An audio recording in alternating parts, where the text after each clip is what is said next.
Reaction इस chapter में कितनी है हमारी? First one is combination reaction, first one is combination reaction, second one is decombination reaction. इस डीकॉम्बिनेशन रिएक्शन को डीकंपोजिशन रिएक्शन भी कह दिया जाता है, घबराने वाली बात बिल्कुल नहीं है। Third one is displacement reaction, third one is displacement reaction, fourth is double displacement reaction, double displacement reaction। इस लेक्चर को बहुत ध्यान से देखिएगा क्योंकि यहाँ से एक ऐसा क्वेश्चन है जो मेनली बोर्ड एग्जामिनेशन में पूछ लिया जाता है। हर एक टॉपिक समझाने के बाद मैं आपको जरूर बताऊंगी कि आज तक प्री बोर्ड में कौन सा क्वेश्चन पूछा गया है, बोर्ड में कौन सा, बट उसके लिए आपको पूरी वीडियो वॉच करनी पड़ेगी। Fifth is exothermic reaction, sixth is endothermic reaction, seventh is redox reaction, eighth is oxidation reaction, ninth is reduction reaction, and the 10th is precipitation reaction।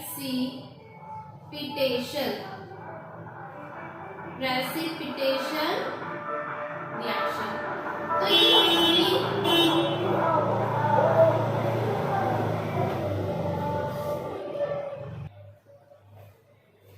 तो ध्यान से देखिएगा, ये मेनली कितनी रिएक्शंस है हमारे पास? ये मेनली 10 रिएक्शंस हैं जो हमको इस चैप्टर में कंप्लीट करनी है। बट अगर यहाँ से क्वेश्चन आता है, वो आता है explain the type of reaction with there examples, तो क्या हम वहाँ पर पूरी 10 रिएक्शन एक्सप्लेन करेंगे? बिल्कुल नहीं। हम कितने रिएक्शन एक्सप्लेन करते हैं? स्टार्टिंग की 4 जो बड़ी ही इंपॉर्टेंट है। तो अभी भी क्वेश्चन ये आ जाए कि explain the type of reactions with their example. Question 3 number का हो, 4 नंबर का हो, घबराने वाली बात नहीं। कितने हैं स्टार्टिंग के? कॉम्बिनेशन, डिकॉम्बिनेशन, डिस्प्लेसमेंट और डबल डिस्प्लेसमेंट रिएक्शन इनके एग्जांपल के साथ एक्सप्लेन करनी है। बट अगर इनमें से कोई रिएक्शन एक्सप्लेन करने के लिए आती है तो वो डायरेक्ट पूछे जाते हैं कि डिफाइन एक्सोथर्मिक, एंडोथर्मिक, वो आपसे डायरेक्ट पूछी जाएगी। तो ये चीज क्लियर है। आज के लेक्चर में हम लोग यही 4 रिएक्शन एक्सप्लेन करेंगे, समझेंगे और इससे आते किस टाइप के क्वेश्चंस हैं। तो यहाँ से डेफिनेशन पढ़ लेंगे तो वो सफिशिएंट नहीं है। डेफिनेशन पढ़ने से आप सेटिस्फाई हो जाओगे कि हाँ भाई हमें डेफिनेशन पता है कि कॉम्बिनेशन क्या होता है, डीकॉम्बिनेशन क्या होता है, बट क्वेश्चन सिर्फ डेफिनेशन तक लिमिटेड नहीं होते। जो क्वेश्चंस होते हैं वो डेफिनेशन से कहीं ज्यादा ऊपर होते हैं। तो वही हम देखते हैं। फर्स्ट टॉपिक है हमारा combination reaction. First topic will be combination reaction. अगर आपसे कोई पूछे what is the meaning of combination, what is the meaning of combination, तो कॉम्बिनेशन का मतलब होता है कंबाइन करना। कंबाइन कब करेंगे? जब हमने क्या करेंगे? सिंपल सी बात है, जब हमने प्लस करेंगे। प्लस करने के लिए अगर मैं पूछूं कितने सब्सटेंस आपके पास मिनिमम होने चाहिए, तो कम से कम 2 सब्सटेंस होने चाहिए। जब आपके पास कम से कम 2 सब्सटेंस होंगे तभी तो आप उन्हें ऐड कर सकते हो। अकेले सब्सटेंस को क्या ऐड करना? तो हम लोग क्या काम करेंगे यहाँ पर? कम से कम 2, और ज्यादा तो कितने भी हो सकते हैं, ज्यादा तो कितने भी हो जाएंगे, लेकिन कम से कम कितने होने चाहिए? 2। तो डेफिनेशन यहीं से स्टार्ट होगी और डेफिनेशन लिखने का मेथड मैं आपको बता चुकी हूँ।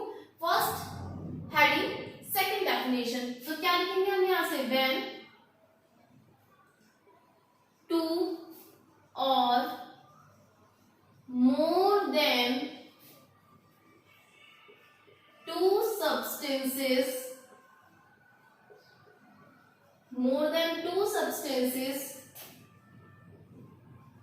react each other to form a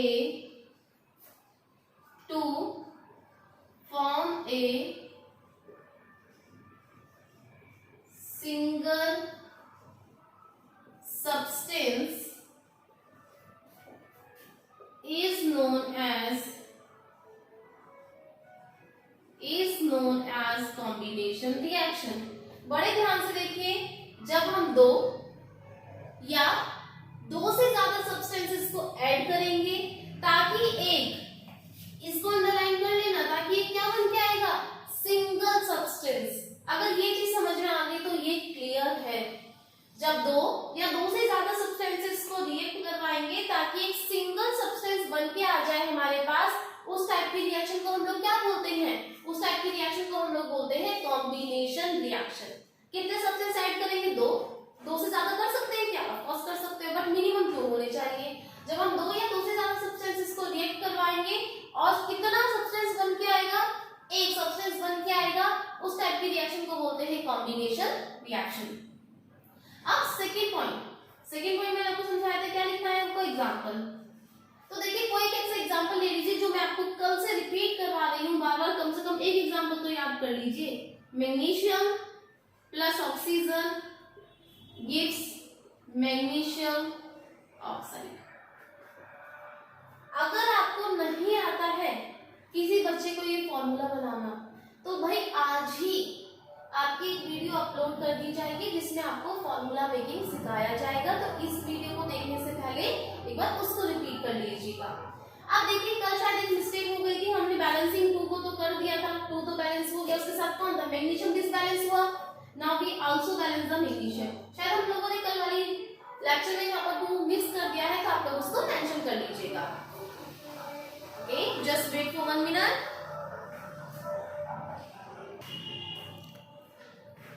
Okay, now we start the third point. Okay, अभी तो हमें ये भी कंप्लीट करना है कि भाई इनके नीचे इनके नाम मेंशन करने हैं। मैग्नीशियम है, मैंने आपको बताया जब भी इस चैप्टर में रिएक्शन लिखोगे उनके नीचे उनके नेम जरूर मेंशन करोगे। That is ऑक्सीजन और that is मैग्नीशियम ऑक्साइड। कोई प्रॉब्लम? ठीक है। अब आप ध्यान से देखिए, हमने कम से कम 2 सब्सटेंस को ऐड किया है और ऐड करने के बाद एक ही सिंगल सब्सटेंस बन के आ गया, और डेफिनेशन में ये भी था कि एक सिंगल सब्सटेंस बन के आएगा। अगर बाय चांस मान लीजिए यहाँ कुछ और भी बन के आ जाता, तब क्या ये कॉम्बिनेशन रिएक्शन होती? कभी नहीं हो सकती थी। तो कॉम्बिनेशन रिएक्शन में कितने सब्सटेंस बन के आने चाहिए? सिंगल सब्सटेंस बन के आएगा। अब एग्जाम्पल नंबर अगर हम 2 की बात करें तो एग्जाम्पल नंबर 2 देखो, हम लोग क्या ले सकते हैं? C+O2 that gives CO2, या फिर हम कौन सा और एग्जांपल ले सकते हैं? ये बड़ा इंपॉर्टेंट है, मैं वही एग्जांपल ज्यादा मेंशन करा रही हूँ, जब हम क्वेश्चन आंसर सॉल्व करेंगे वहां पर वो काम आएंगे। CaO plus H2O। CaO क्या होता है? अच्छा अभी समझाती हूँ मैं आपको। और ये हमको देता क्या है? CaOH का होल ट्वाइस। इसको हम लोग कहते हैं क्विकलाइन। क्या कहते हैं इसको? That is क्विकलाइन। H2O सबको क्लियर है, वाटर, और that is स्लैगलाइन। That is स्लैगलाइन। अब आपने देखा होगा क्विकलाइन को हिंदी में कहते हैं भैया चूना।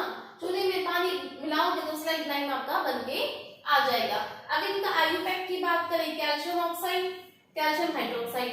अगर आयुपैक में भी प्रॉब्लम है तो उसके लिए भी फर्दर यहाँ पर लेक्चर दिया जाएगा, जिसकी लिंक डिस्क्रिप्शन बॉक्स में गिवन होगी। घबराइएगा नहीं, हर एक टॉपिक क्लियर होगा आपका।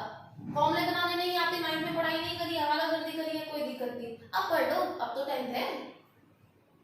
तो देखो भाई, कॉम्बिनेशन रिएक्शन क्या होती है? जब 2 या 2 से ज्यादा सब्सटेंस आपस में रिएक्ट करें और सिर्फ एक ही सब्सटेंस बन के आए, this is known as combination reaction. ये 2 आपके एग्जाम्पल हो गए। अभी बात खत्म नहीं हुई है, अभी हम और क्या लिखेंगे? हम लोग लिखेंगे जनरल फॉर्मूला। जनरल फॉर्मूला नहीं, जनरल फॉर्म। ये क्यों लिखेंगे देखते हैं। हम क्या कर रहे हैं? कोई सब्सटेंस ए होगा, वो किसी सब्सटेंस बी के साथ रिएक्शन करेगा, वो हमें क्या देगा? एक सिंगल सब्सटेंस यानी कि AB बन के आ जाएगा। ये होगा जनरल फॉर्मूला। क्या यहाँ पर कुछ और बन के आएगा कॉम्बिनेशन रिएक्शन में? आप तुरंत बोल दोगे जी नहीं बन के आएगा, क्योंकि कॉम्बिनेशन की डेफिनेशन क्या कहती है? सिर्फ एक सिंगल सब्सटेंस बन के आएगा। अगर सिंगल से ज्यादा कुछ बन के आ रहा है तो वो कॉम्बिनेशन रिएक्शन कभी नहीं हो सकती है। तो ये चीज क्लियर हुई। ये जनरल फॉर्म है। ए की जगह जैसे हमने मान लो क्विकलाइन लिया, बी की जगह वाटर लिया, दोनों मिक्स हो गए, एक सिंगल सब्सटेंस बन गया, दैट इज स्लैगलाइन बन गया। तो ये चीजें क्लियर है आपको? समझ में आ रहा है ना कि कैसे होना है? ठीक है जी। अब इसका लास्ट पॉइंट, कॉम्बिनेशन रिएक्शन से जितने भी क्वेश्चन बनेंगे, जितने पॉइंट मैंने लिखवा दिए, इससे बाहर एक क्वेश्चन नहीं जाएगा आपका। ध्यान से देखना, यहाँ पर मैं लिख रही हूँ mostly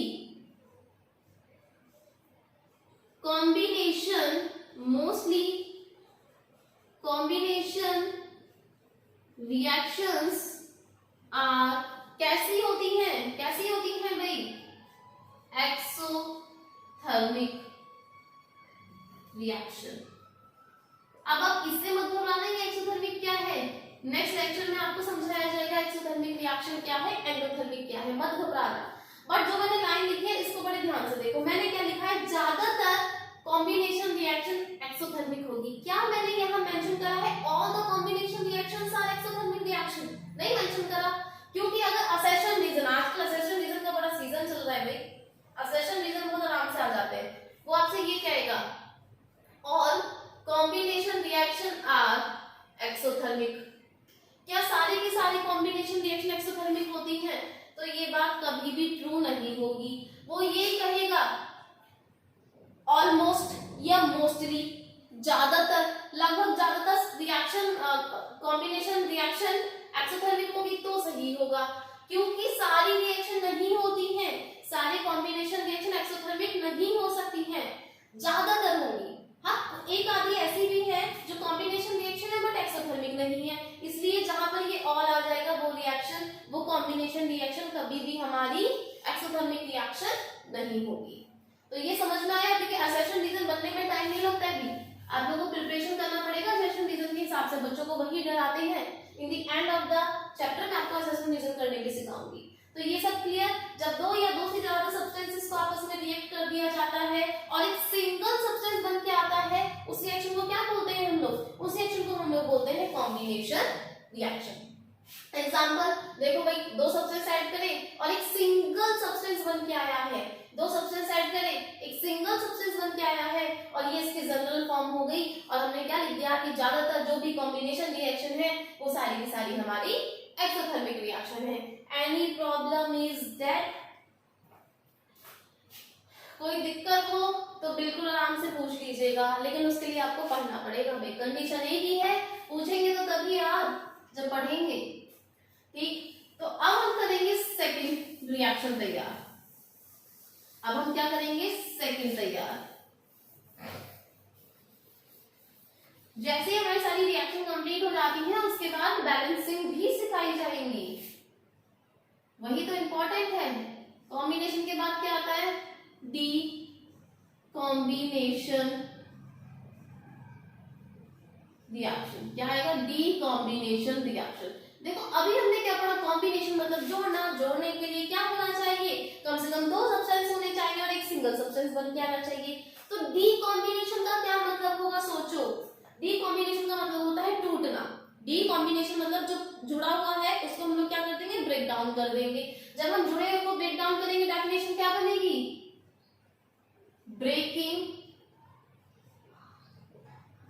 breaking down of a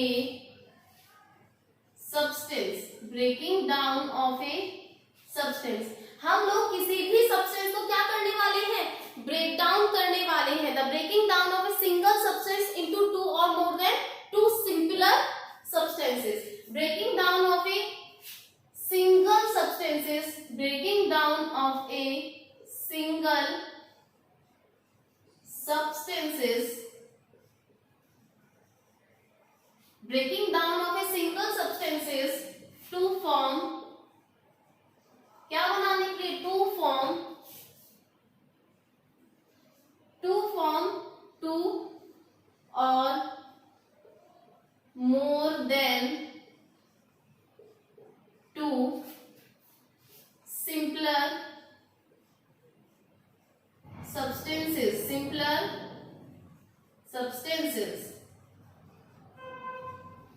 is known as decombination reaction। देखो भाई हम क्या करेंगे, ब्रेकिंग डाउन। डीकॉम्बिनेशन का मतलब होता है तोड़ना। तोड़ने के लिए आपके पास पहले सिंगल सब्सटेंस होना चाहिए।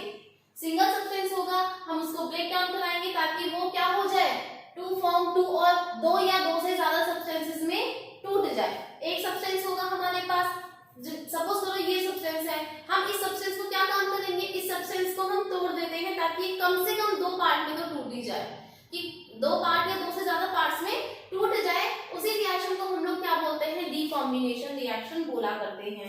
अगर डीकॉम्बिनेशन रिएक्शन की जनरल फॉर्म की बात आ जाए, ध्यान से देखना, जनरल फॉर्म, अगर डीकॉम्बिनेशन की जनरल फॉर्म की बात आ जाए तो ध्यान से देखो, आपके पास यहाँ पर एक सिंगल सब्सटेंस पहले से होगा, उसको हम लोग ब्रेक डाउन करेंगे ताकि 2 या 2 से ज्यादा सिंपलर सब्सटेंसेस बन जाए, तो ब्रेक डाउन हो गया ना।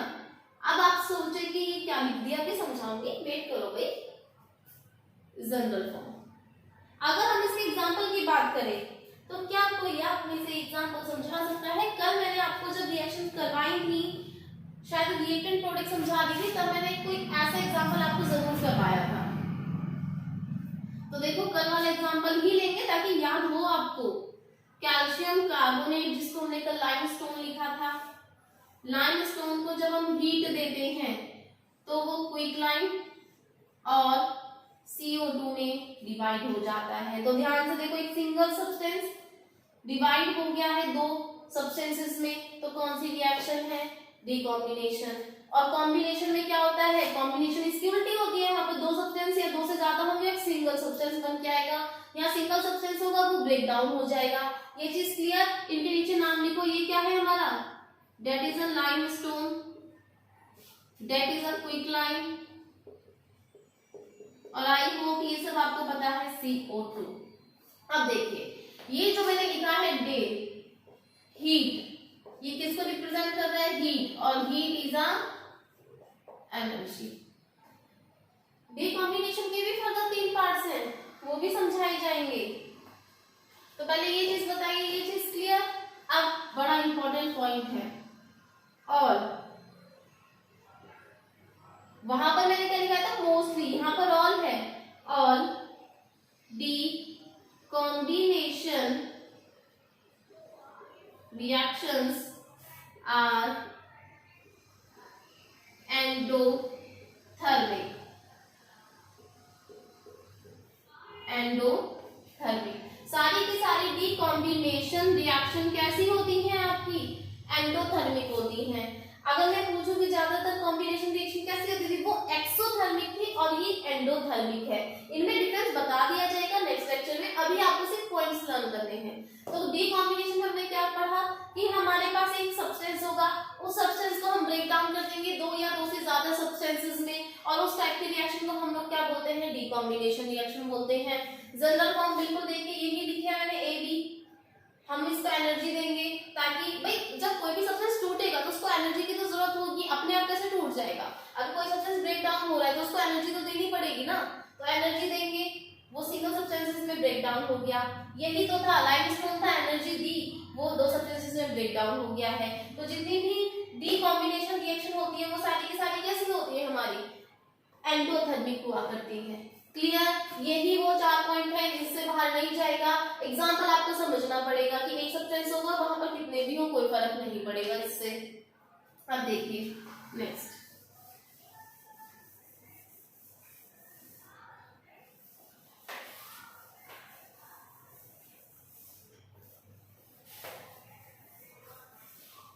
अभी ये टॉपिक खत्म नहीं हुआ है, क्योंकि डीकॉम्बिनेशन रिएक्शंस कितने टाइप की होती है, डीकॉम्बिनेशन रिएक्शन खुद 3 टाइप की होती है। डीकॉम्बिनेशन कितने टाइप की होती है, 3 टाइप्स की होती है। देखो अगर मैं इसे एक तरीके से बनाऊं, डीकॉम्बिनेशन रिएक्शन,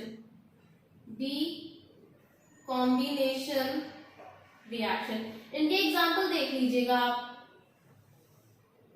डीकॉम्बिनेशन रिएक्शन कितने टाइप की बताई मैंने, ये खुद 3 टाइप्स की रिएक्शन हुआ करती है।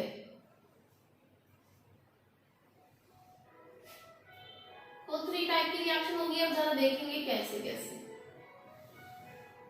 देखो, डीकॉम्बिनेशन रिएक्शंस आर ऑफ 3 टाइप, क्योंकि यहाँ पर हमें एनर्जी देनी पड़ती है ना, वो एनर्जी तो कुछ भी हो सकती है।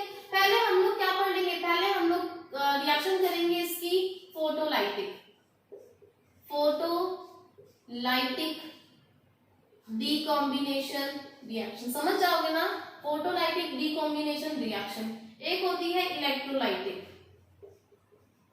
Electrolytic डीकॉम्बिनेशन reaction. एक बार रिपीट करो मेरे साथ, फोटोलाइटिक, फोटो का मतलब अभी मैं समझाऊंगी, इलेक्ट्रोलाइटिक, और third one is thermolytic, decombination reaction.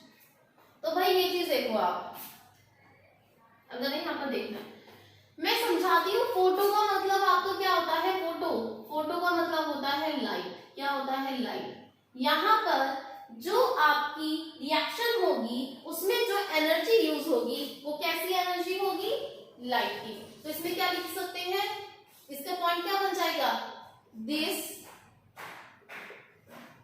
Reaction is occur in the presence of, किसकी प्रेजेंस में होगा, in the presence of light. इस लाइट को सनलाइट भी लिख सकते हो भाई, कोई दिक्कत वाली बात नहीं है। यहाँ पर एग्जाम्पल, एग्जाम्पल बड़ा इंपॉर्टेंट है क्योंकि एग्जाम्पल ही आता है, एग्जाम्पल आप, और ये इंपॉर्टेंट है क्योंकि बहुत ज्यादा सैंपल्स पेपर जब आप सॉल्व करेंगे ये आपको बिल्कुल देखने को मिलेगा। क्या होगा भाई, देखो भाई, AgCl, AgCl का मतलब क्या है, सिल्वर क्लोराइड। इसको हमने किस में रख दिया, सनलाइट की प्रेजेंस में रख दिया। यहाँ से क्वेश्चन बनता है, किसी रिएक्शन से क्वेश्चन बनेगा वो भी समझाऊंगी मैं आपको। AgCl था, सनलाइट की प्रेजेंस में रखा तो क्या हो गया, ये Ag अलग हो गया और Cl अलग हो गया। AgCl आपको पता होगा, Ag किसका सिंबल होता है, सिल्वर क्लोराइड। Ag किसका सिंबल है, सिल्वर, और Cl किसका है, क्लोराइड। तो ध्यान से देखो, डीकॉम्बिनेशन रिएक्शन तो है क्योंकि एक सिंगल सब्सटेंस ब्रेकिंग डाउन हो रहा है दो या दो से ज्यादा सब्सटेंसेस में, ये एनर्जी भी यूज कर रहा है, बट ये जो एनर्जी यूज कर रहा है ये एनर्जी यूज कर रहा है लाइट एनर्जी। इसी वजह से ये रिएक्शन क्या हो जाती है, फोटोलाइटिक डीकॉम्बिनेशन रिएक्शन। ठीक, फिर इलेक्ट्रोलाइटिक में क्या होता है, बिल्कुल यही डेफिनेशन आएगी, this reaction is occur in the presence of, किसकी प्रेजेंस में होगा, in the presence of, electro मतलब इलेक्ट्रिसिटी, इलेक्ट्रो मतलब क्या होता है भाई, इलेक्ट्रिसिटी। आप लोग पता है साइंस में बड़ा अच्छा रहता है, बच्चों को बड़ी हार्ड लगती है साइंस, और वाकई मार्क्स थोड़े बच्चों के कम भी आ जाते हैं, बट लेकिन अगर आप वर्ड्स को पकड़ के लर्न करेंगे तो हमेशा याद रहेगा। इलेक्ट्रो मतलब भैया किसकी प्रेजेंस में हो रहा है, इलेक्ट्रिसिटी की प्रेजेंस में होगा। एग्जाम्पल, हमारे पास वाटर होगा, अगर हम वाटर में, पानी में इलेक्ट्रिसिटी को पास करवा देंगे, अगर हम पानी में क्या पास करवा देंगे, इलेक्ट्रिसिटी को पास करवा देंगे ताकि हाइड्रोजन अलग हो जाए और ऑक्सीजन अलग हो जाए। ये बात अलग है कि आप इसको बैलेंस कर सकते हो, ठीक है। हमने क्या काम करा है, this reaction is occur in the presence of electricity. भैया ये रिएक्शन किसकी प्रेजेंस में होगी, इलेक्ट्रिसिटी। फिर से देखो, पहले हम चेक करेंगे ये डीकॉम्बिनेशन रिएक्शन है या नहीं। एक सिंगल सब्सटेंस दो या दो से ज्यादा सब्सटेंस में ब्रेक डाउन हो रहा है, डीकॉम्बिनेशन है, बट यहाँ जो एनर्जी यूज हो रही है वो इलेक्ट्रिसिटी हो रही है, इस वजह से इसको हम लोग क्या कहते हैं, इलेक्ट्रोलाइटिक डीकॉम्बिनेशन रिएक्शन कहते हैं। थर्मो, थर्मो का मतलब होता है हीट। थर्मो का मतलब क्या होता है भैया जी, थर्मो का मतलब होता है हीट। अब आप में से कोई भी मुझे एक बात बताएगा, इसका एग्जांपल क्या हो सकता है। ये तो चलो ठीक है, आप इसकी भी डेफिनेशन खुद बना लोगे। This reaction is occur, this reaction is occur in the presence of, in the presence of, किसकी प्रेजेंस में होगा, थर्मो मतलब क्या होता है, हीट, हीट। आपने देखा होगा बहुत पहले के टाइम में जो घर में पेंट हुआ करता था वो पेंट चूने का होता था, भाई वो क्या कहते हैं, कली चूना जो भी कहते हैं उसका होता था। तो अगर आपने देखा होगा कि मैंने आपको बताया था चूने को क्या कहते हैं, CaO, क्विकलाइन। क्विकलाइन में हम लोग पानी डालते हैं, अगर हम चूने में पानी डालें तो उस चूने में से कुछ, यानी उस कैल्शियम ऑक्साइड में से बबल्स बनते हैं। बबल्स क्यों बनते हैं, क्योंकि एनर्जी बाहर जाती है। तो देखिए क्या बन जाएगा यहाँ पर, जब भी हम क्विकलाइन में वाटर को ऐड करेंगे calcium hydroxide will be formed, और यहाँ पर भाई क्या हो जाएगा, मैंने कुछ गलत लिखा है, हाँ ये रिएक्शन गलत हो गया। हम लोग रिएक्शन क्या लिखेंगे भाई, हम लोग रिएक्शन लिखेंगे कैल्शियम कार्बोनेट की। कैल्शियम कार्बोनेट को अगर हम लोग क्या देंगे, हीट। ये किसकी थी, अभी हमने ये कहाँ लिखा था, डीकॉम्बिनेशन रिएक्शन में लिखा था भाई, अभी एग्जांपल गलत मेंशन हो गया था गलती से, डीकॉम्बिनेशन रिएक्शन।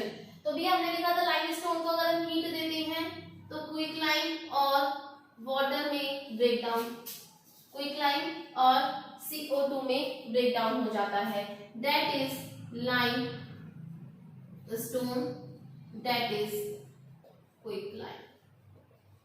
ये आप सबको पता है कार्बन डाइऑक्साइड। फिर से समझ लीजिए, डीकॉम्बिनेशन रिएक्शन में आपके पास एक सिंगल सब्सटेंस होगा, वो क्या हो जाएगा, सिंगल सब्सटेंस ब्रेक डाउन हो जाएगा दो या दो से ज्यादा सिंपलर सब्सटेंसेस में, उस रिएक्शन को कहते हैं डीकॉम्बिनेशन रिएक्शन। डीकॉम्बिनेशन रिएक्शन कितने टाइप का होता है, डीकॉम्बिनेशन रिएक्शन 3 टाइप के हुआ करते हैं, फोटोलाइटिक, इलेक्ट्रोलाइटिक और थर्मोलाइटिक। अगर वो जो एनर्जी यूज हो रही है वो एनर्जी कैसी है, लाइट, तो वो फोटोलाइटिक। अगर वो जो एनर्जी यूज हो रही है वो इलेक्ट्रिसिटी है तो इलेक्ट्रोलाइटिक। जो एनर्जी यूज हो रही है अगर वो हीट है तो थर्मोलाइटिक डीकॉम्बिनेशन रिएक्शन होगा। इनके ये बड़े एग्जांपल्स बहुत ज्यादा इंपॉर्टेंट है, कुछ करो नहीं करो इनके एग्जांपल जरूर देख लीजिएगा। कभी कभी क्वेश्चन ये लग जाता है कि explain the decombination reaction with their example. अगर आप देखेंगे ये एनसीईआरटी एक्सरसाइज में भी गिवन क्वेश्चन है, तो अभी आप इसे इतने अच्छे से कर लीजिए कि बाद में जब ये क्वेश्चन आए तो एक बार आपको क्या करना पड़े, सिर्फ रिवाइज करने की रिक्वायरमेंट हो, बाकी आपका एकदम प्रिपेयर हो जाना चाहिए। तो ये चीज क्लियर है, फटाफट से इसको नोट कर लीजिए भाई। अगर ये चीज क्लियर है तो इसको आप लोग जल्दी जल्दी से नोट कर लीजिए, क्योंकि जो नेक्स्ट टॉपिक आ रहा है वो थोड़ा सा प्रॉब्लम कर सकता है आपके साथ, थोड़ा सा, ज्यादा नहीं। तो भाई नोट हो गया आप सबका, चलो आगे का स्टार्ट करते हैं फिर हम। तो थर्ड रिएक्शन आप लोग बताएंगे, थर्ड रिएक्शन कौन सी होगी हमारी,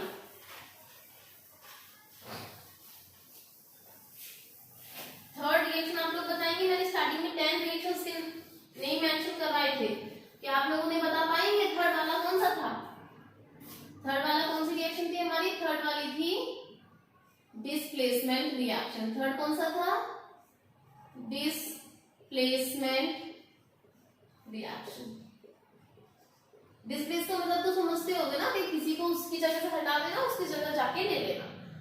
अब भाई जब मैं खुद ये बात बोल रही हूँ किसी भी सब्सटेंस को उसकी प्लेस से हटा देना और उसकी प्लेस जाकर ले लेना, तो इसका मतलब समझ में आ रहा है कि अगर आप किसी दूसरे सब्सटेंस को जाके हटाओगे तो आपको पहले ज्यादा स्ट्रॉन्ग होना पड़ेगा।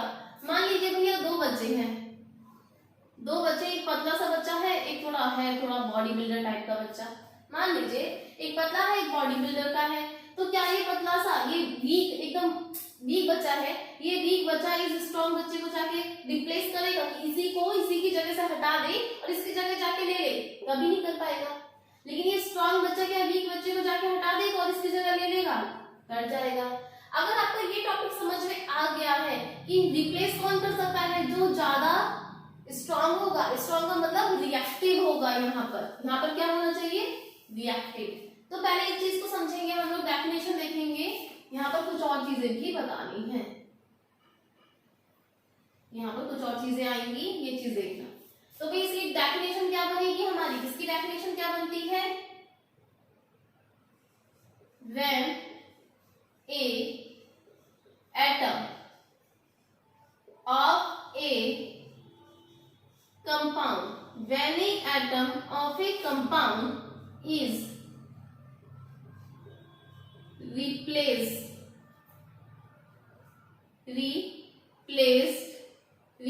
by another atom is known as displacement reaction। हमने क्या बोला कि जब किसी भी कंपाउंड के अंदर जो एटम होगा, अगर उसी एटम को कोई दूसरा एटम आके रिप्लेस कर देता है तो उस रिएक्शन को बोलते हैं डिस्प्लेसमेंट रिएक्शन। पहले समझो कंपाउंड, कंपाउंड क्या होता है, जहां पर कम से कम दो एलिमेंट आपस में आके मिले हो। तो देखो ये एलिमेंट दोनों मिलकर जो कंपाउंड बन गया ना, ये कंपाउंड है, और ये आपका होगा अकेला एक एलिमेंट, ये कंपाउंड और एक एलिमेंट। अगर ऐसी रिएक्शन आपको देखने को मिलती है, एक कंपाउंड है और एक एलिमेंट, तो 100% वो डिस्प्लेसमेंट रिएक्शन आएगी आपकी। अब आपको ये देखना है, आपको ये ना बेसिक सी चीजें याद होनी चाहिए। जो कंपाउंड बनता है मोस्टली पहला वाला एलिमेंट पॉजिटिव होता है, दूसरा वाला नेगेटिव होता है। मान लीजिए ये एलिमेंट पॉजिटिव है, मान लीजिए, तो पॉजिटिव पॉजिटिव को हटा सकता है, नेगेटिव नेगेटिव को रिप्लेस कर सकता है, ये चीज ध्यान रखनी है। तो अब एक चीज हमने ये भी माना कि ये ज्यादा रिएक्टिव है, ये कैसा रिएक्टिव है, मोर रिएक्टिव।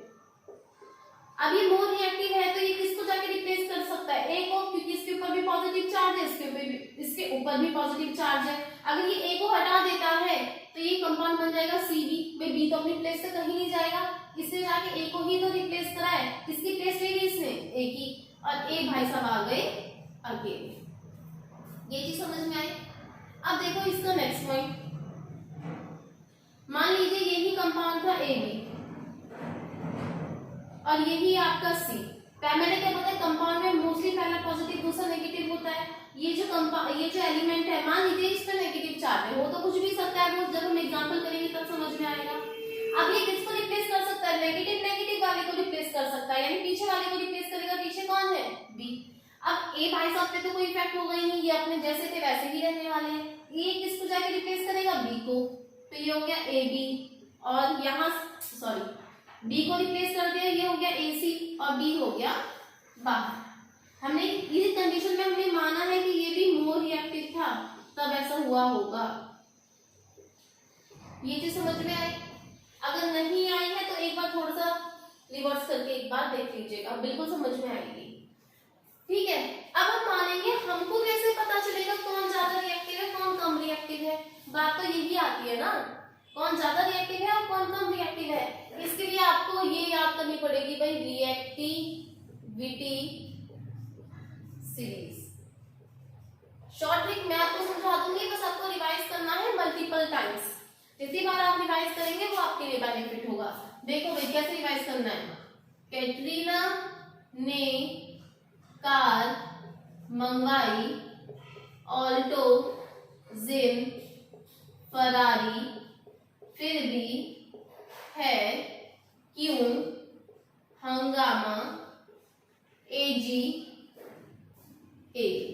अगर मैं आपसे एक बात पूछूं, इनके सिंबल आपको लर्न हो जाने चाहिए। भैया देखो एक बार रिवाइज करो, रिएक्टिविटी सीरीज क्या कहती है? ये शॉर्ट ट्रिक से मैं आपको समझा रही हूँ ताकि लर्न हो जाए जिस तरीके से मुझे लर्न है। कैटरीना ने कार मंगाई, ऑल्टो, जिम, फरारी, फिर भी है, क्यों, हंगामा, एजी, एयू। एजी किसका सिंबल है? सिल्वर। देखो एक बार मैं बता देती हूँ। Potassium, sodium, calcium, magnesium, aluminium, zinc, iron, lead, hydrogen, copper, mercury, silver, gold. ये चीज क्लियर है? अगर ये चीज क्लियर है तो बड़े ध्यान से देखिएगा। अब हमें कैसे पता चलेगा कौन ज्यादा रिएक्टिव है? जो जितने ऊपर आएगा वो उतना ज्यादा रिएक्टिव, मोस्ट रिएक्टिव, और जो जितना नीचे आएगा वो उतना कम रिएक्टिव, लीस्ट रिएक्टिव। मैं आपसे एक बात पूछती हूँ कि Fe क्या होता है? आयरन ज्यादा रिएक्टिव है एल्युमिनियम, तो इन दोनों में ऊपर कौन आ रहा है? एल्युमिनियम। तो आप बोलेंगे एल्युमिनियम ज्यादा रिएक्टिव है और आयरन कम रिएक्टिव है। समझ में आ गया ये वाला टॉपिक? ठीक है, जैसे जैसे ऊपर से नीचे जाएंगे रिएक्टिविटी कम होती चली जाएगी। कोई प्रॉब्लम इसमें? भाई लर्न तो आपको करना है, मैं रिपीट फिर से कर दूंगी। कैटरीना ने कार मंगवाई, ऑल्टो, जिम, फरारी, फिर भी है, क्यों, हंगामा, AG, AU. Potassium, sodium, calcium, magnesium, aluminium, zinc, iron, lead, hydrogen, copper, mercury, silver, gold. ठीक है, अब देखो एग्जांपल। ये तो इसकी जनरल फॉर्म थी, एग्जांपल इसके। मान लीजिए बड़ा एक कॉमन से एग्जांपल है जो यहाँ से बहुत ज्यादा आ जाता है, बहुत ज्यादा इसके ऊपर क्वेश्चन बनेगा। क्वेश्चन नेक्स्ट वीडियो में आपको मिल जाएंगे। आज मैं सिर्फ ये रिएक्शन समझाऊंगी, इन रिएक्शन से जितने भी क्वेश्चन पुट होते हैं वो आपको जस्ट नेक्स्ट वीडियो में मिल जाएंगे। मैंने लिखा copper sulphate react with iron, इसकी एक्टिविटी भी है, वो भी आपको नेक्स्ट लेक्चर में मिल जाएगी। मिस मत करिएगा क्योंकि बड़ा इंपॉर्टेंट है भाई, बहुत इंपॉर्टेंट टॉपिक चल रहा है इस टाइम। अब देखो ये कंपाउंड है क्योंकि ये सल्फेट है और ये कॉपर, जो दो चीजों से मिलकर बनता है वो कंपाउंड। ये कंपाउंड है और ये एलिमेंट, जहां पर एक कंपाउंड और एक एलिमेंट होगा, रिएक्शन कौन सी बनने वाली है? डिस्प्लेसमेंट। आयरन पे क्या चार्ज होता है? आयरन पे 2 पॉजिटिव भी होता है, 3 पॉजिटिव भी होता है। ये चीज क्लास 9 में थी, बट मैं फिर से बता रही हूँ। अगर आपको दिक्कत है तो डिस्क्रिप्शन बॉक्स में जाके लिंक ओपन कर लीजिएगा, इसकी भी आपको वीडियो मिलेगी। तो भाई ये इसके ऊपर पॉजिटिव चार्ज होता है, तो यहाँ से किसको रिप्लेस कर सकता है? भाई पॉजिटिव चार्ज इसके ऊपर ही तो होगा, इसके ऊपर नेगेटिव। अब ये इसको रिप्लेस कब करेगा? जब आयरन ज्यादा रिएक्टिव होगा। अब रिएक्टिव ज्यादा है या कम, हम वहां से चेक करेंगे। एक तो आयरन है और दूसरा कौन है? कॉपर। तो देखो आयरन ऊपर आ रहा है, आयरन ऊपर है, जो ऊपर है वो ज्यादा रिएक्टिव, यानी आयरन ज्यादा रिएक्टिव है कॉपर से। अगर ये ज्यादा रिएक्टिव है तो ये इसको रिप्लेस कर देगा आसानी से। अगर ये रिप्लेस कर देगा तो ये क्या बन जाएगा, iron sulphate plus copper, iron sulphate plus copper. देखो इसी क्वेश्चन को मैं थोड़ा सा वाइस वर्सा करती हूँ आपके लिए। मैं यहाँ पर लिखती हूँ फेरस सल्फेट प्लस कॉपर। बताइए क्या रिएक्शन बनेगी। आपको अच्छे से पता है इसके ऊपर पॉजिटिव चार्ज होता है, इसके ऊपर भी पॉजिटिव, इसके ऊपर भी नेगेटिव, तो ये किसको रिप्लेस कर सकता है, आयरन को। लेकिन कब, जब ये ज्यादा रिएक्टिव होगा। तो लेकिन कॉपर तो नीचे आता है तो ये कम रिएक्टिव है, किससे, आयरन से। जब ये कम रिएक्टिव है आयरन से तो क्या रिप्लेस कर देगा। क्या वीक बच्चा स्ट्रॉन्ग बच्चे को हटा पाएगा, नहीं। तो ये वीक एलिमेंट क्या स्ट्रॉन्ग को हटा पाएगा, नहीं हटा पाएगा। तो रिएक्शन क्या होगी, रिएक्शन हो जाएगी हमारी नो रिएक्शन। यहाँ पर कोई रिएक्शन नहीं बनने वाली, क्यों, क्योंकि कॉपर भैया वीक है, जब वीक है तो वो आयरन को हटा ही नहीं सकता, जब वो आयरन को रिमूव नहीं करेगा तो रिएक्शन नहीं होगी। दोनों क्वेश्चन में डिफरेंस समझ में आया। अगर मोस्ट रिएक्टिव है, ज्यादा रिएक्टिव है, तभी रिप्लेस करेगा, तभी रिएक्शन आगे बढ़ेगी। अगर वीक है तो रिएक्शन आगे बढ़ने वाली नहीं है हमारी। यही है हमारी डिस्प्लेसमेंट रिएक्शन। और डिस्प्लेसमेंट रिएक्शन के लिए आपको 9 का बिल्कुल कॉन्सेप्ट क्लियर होना चाहिए, आपको रिएक्टिविटी सीरीज लर्न होनी चाहिए। 3-4 बार मैंने रिपीट कर दी है। अभी भी दिक्कत है तो वीडियो रिवर्स करिए और देखिए इसको अच्छे से। क्लियर है भाई डिस्प्लेसमेंट रिएक्शन। चलिए एग्जाम्पल भी हो गया, जनरल फॉर्म भी हो गई, और कुछ नहीं है डिस्प्लेसमेंट में। ये बड़ा इंपॉर्टेंट एग्जाम्पल था, क्वेश्चन नेक्स्ट वीडियो में मिलेगा आपको इसका।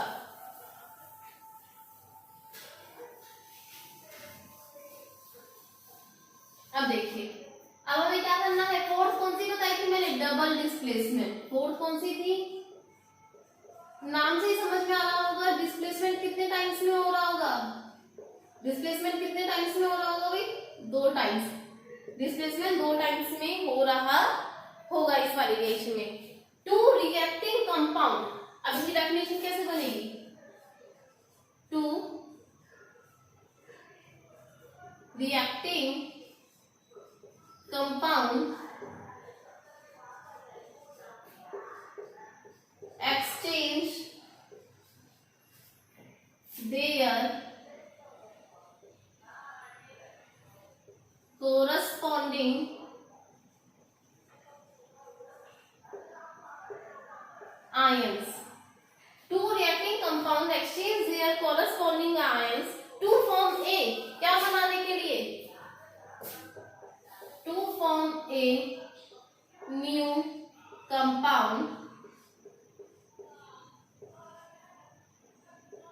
This type of reaction is known as double displacement reaction. This type of reaction is known as double displacement reaction. फिर से देखिए, अभी कुछ नहीं समझ में आया होगा, कोई दिक्कत नहीं, कुछ नहीं समझ में आया, नहीं दिक्कत। पहले इसका जनरल फॉर्म देख लीजिए। जनरल फॉर्म तो समझ गए होंगे, जीएफ क्या है, जनरल फॉर्म। जनरल फॉर्म क्या होगी इसकी, देखो मैंने यहाँ बोला कि 2 रिएक्टिंग कंपाउंड, यानी 2 कंपाउंड है। कंपाउंड क्या होते हैं, मान लीजिए ये है, वो अपने आयंस एक्सचेंज कर लेते हैं। मैंने अभी बताया था कि जब भी कंपाउंड होते हैं, पहला वाला पॉजिटिव नेगेटिव, पॉजिटिव नेगेटिव, तो वो अपने आयंस एक्सचेंज कर लेते हैं। मान लीजिए ए वाला अपने ही प्लेस पे है, मैंने ए वाले को रिप्लेस नहीं करा, नेगेटिव वाला नेगेटिव वाले को हटा सकता है ना, तो डी किसको जाके हटा देगा, बी को। अगर वो ज्यादा रिएक्टिव है तो यहाँ कौन आ जाएगा, बी की प्लेस पे डी, और डी की प्लेस पे बी। हो गया, कोई प्रॉब्लम तो नहीं है। लेकिन दोनों के दोनों कंपाउंड होने जरूरी थे। एग्जाम्पल ना इसके 2 ही लर्न कर लो, क्योंकि इसके 2 एग्जाम्पल जो है वो इतने इंपॉर्टेंट है कि उसके बाहर आपका एक क्वेश्चन नहीं जाएगा भाई। डबल डिस्प्लेसमेंट में 2 एग्जाम्पल है, दोनों के दोनों लर्न करेंगे, अभी करेंगे। क्योंकि अगर आपको ये लर्न होगा ना 2, तो हमारी जो प्रेसिपिटेशन रिएक्शन आती है उसमें भी बिल्कुल सेम चीजें ये हुआ करती हैं। तो सिल्वर नाइट्रेट हम रिएक्शन कराएंगे NaCl के साथ, silver nitrate react with NaCl। देखो मैं आपको बनाना सिखाती हूँ अभी, कैसे बनाते हैं रिएक्शन। अभी मैंने समझाया पहला पॉजिटिव दूसरा नेगेटिव, पहला पॉजिटिव दूसरा नेगेटिव। तो भाई पॉजिटिव वाले को उन्हीं की प्लेस पे रखो, कोई दिक्कत नहीं, कोई दिक्कत ना जी। NO3 नेगेटिव है, NO3 क्या है नेगेटिव, इसको कौन रिप्लेस कर सकता है नेगेटिव यानी Cl, हटा दिया Cl में तो यहाँ कौन आ जाएगा Cl, और यहाँ क्या चला जाएगा NO3। क्या कंपाउंड अभी यहाँ पर Na2NO3 बन के आएगा, वो आपको पता चल जाएगा क्यों। आप लोग एक बार देख लीजिएगा कि फॉर्मूले कैसे बनाते हैं। नाम लिखिए इसका, silver nitrate sodium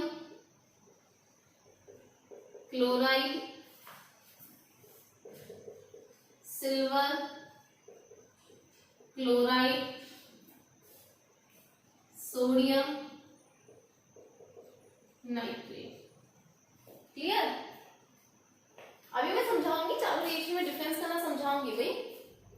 example number 2, मैंने बोला था कि 2 एग्जाम्पल लर्न कर लेना, और दोनों एग्जाम्पल से बाहर कुछ भी नहीं जाने वाला है आपका, कुछ नहीं जाएगा। 2 एग्जाम्पल लर्न करो, बार बार रिपीट होगा, बैलेंसिंग में बार बार यही रिएक्शंस आएंगे हमारे सामने। अभी मैंने यहाँ पर कोई भी रिएक्शन बैलेंस आपको करके नहीं दिखाई है। ओ यहाँ पर 2 नहीं आएगा भाई, क्योंकि NO3 नेगेटिव होता है, तो ये क्या आ जाएगा NaNO3, इतना ही आएगा। नेक्स्ट अगर हम एग्जाम्पल की बात करें तो बात करेंगे sodium sulphate. Sodium sulphate react with barium chloride, sodium sulphate SO4 2 negative, barium chloride, तो क्या बन जाएगा सोडियम क्लोराइड। देखो फिर से मैं पहले समझाऊंगी भाई, पॉजिटिव वाले पॉजिटिव की रहने दीजिए जहां पर है, पहले वाले पॉजिटिव होते ये चीज समझा दी थी। अब इस नेगेटिव को कौन हटा सकता है Cl। आप ऐसा मत करना कि Cl2 है तो Cl2 को उठा के ले आओ, कभी नहीं। इसके लिए आपको फॉर्मूले कैसे बनाते हैं ये लेक्चर देखना पड़ेगा भाई।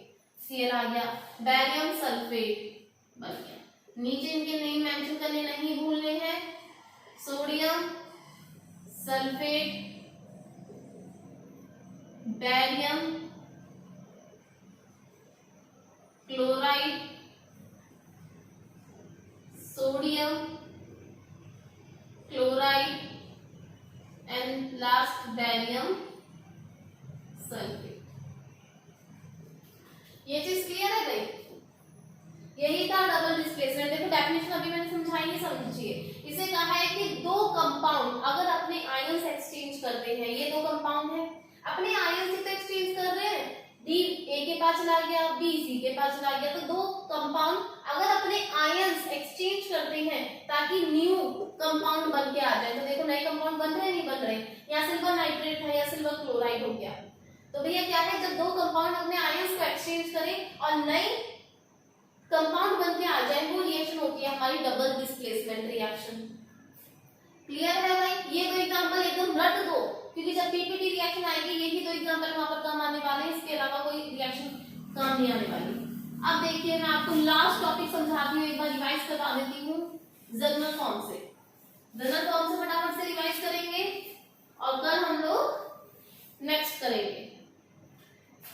अगर मैं बात करूं 2 एलिमेंट्स, 2 सब्सटेंस आपस में रिएक्ट करते हैं और एक सिंगल सब्सटेंस बन के आ जाता है, तो उस रिएक्शन को क्या कहते हैं? अगर एक सिंगल सब्सटेंस का ब्रेकडाउन हो जाता है, वो टूट जाता है अलग अलग सब्सटेंसेस में, तब उस रिएक्शन को क्या कहते हैं? अगर एक कंपाउंड होगा, एक एलिमेंट होगा और ये रिप्लेस कर देगा, तो क्या हो जाएगा? देखो ये कंपाउंड है, एक एलिमेंट, बट अगर दोनों के दोनों कंपाउंड होंगे, अगर दोनों के दोनों क्या होंगे? कंपाउंड होंगे। गलत हो गया भाई, ए के पास बी जाएगा, सी के पास बी आएगा। ध्यान से देखो भाई, अगर ये समझ लिया तो मान लेना आपका कॉन्सेप्ट क्लियर। 2 सब्सटेंस आपस में कंबाइन और एक सिंगल सब्सटेंस बन के आ रहा है, तो this reaction will be combination reaction. अगर एक सब्सटेंस ब्रेक डाउन हो रहा है, टूट रहा है, तो रिएक्शन क्या हो जाएगी? D combination reaction, D combination reaction. अगर एक कंपाउंड है और एक एलिमेंट है और वो रिप्लेस कर रहे हैं तो वो रिएक्शन क्या हो जाएगी, डिस्प्लेसमेंट रिएक्शन, डिस्प्लेसमेंट रिएक्शन। अगर दोनों के दोनों कंपाउंड हैं तो भाई ये क्या हो जाएगी, डबल डिस्प्लेसमेंट रिएक्शन। यही 4 टॉपिक हमने करे हैं, लेकिन आपको मल्टीपल टाइम से रिवाइज करना पड़ेगा। मैं एक बार फिर से बता देती हूँ, अगर केमिस्ट्री का ये चैप्टर समझ में नहीं आया तो बाकी के चैप्टर में जिसमें भी रिएक्शन है एक भी चैप्टर समझ में नहीं आने वाला। ये बेसिक कॉन्सेप्ट है, बेसिक ही स्ट्रॉन्ग नहीं होगा तो कहाँ से आगे का समझ में आएगा। तो इसको अच्छे से देख लीजिएगा। फॉर्मूले अगर बनाने नहीं आते तो फॉर्मूले बनाने सीखिएगा, एकदम बेसिक से स्टेप बाय स्टेप सिखाए जाएंगे आपको। वहां पर जो आपको लर्न करना है वो भी बताया जाएगा कि हाँ भाई क्या क्या आपको लर्न करना है, ताकि आपको इन चैप्टर में कोई भी प्रॉब्लम नहीं आए। तो टाइप ऑफ रिएक्शन हमने कितनी करी है, 4, combination, recombination, displacement, double displacement. आज हम इतना ही करेंगे, कल हम एक्सोथर्मिक, एंडोथर्मिक और बाकी की रिएक्शन कंप्लीट करेंगे। Okay, bye bye.